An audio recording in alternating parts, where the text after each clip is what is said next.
اکثر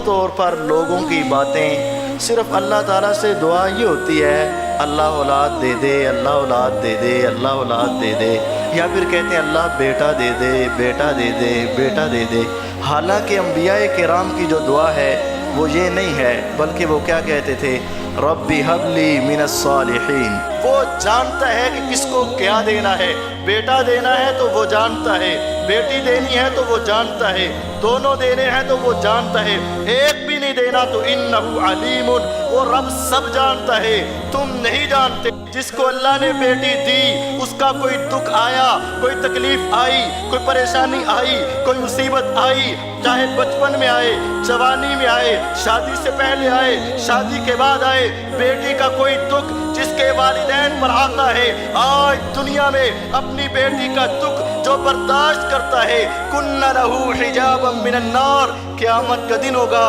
یہی بیٹی اس کے لیے جہنم سے رکاوٹ بن جائے گی اور جنت کے داخلے کا سبب بن جائے گی۔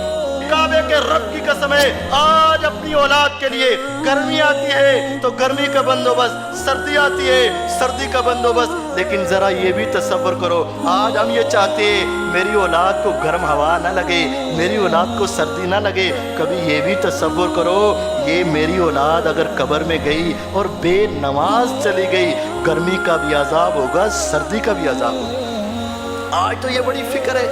یہ دو مکان لے لیتے، ایک میرا اور ایک میرے بیٹے کا، میں مر جاؤں گا تو دوسرے بیٹے کا وہ اوپر رہے گا، جو نیچے رہے گا، یہ ادھر رہے گا وہ ادھر رہے گا، اس کے لیے بڑی لمبی چوڑی پلاننگ ہے۔ کبھی یہ بھی سوچا ہے کہ جنت میں بھی اس کا گھر ہے یا نہیں ہے؟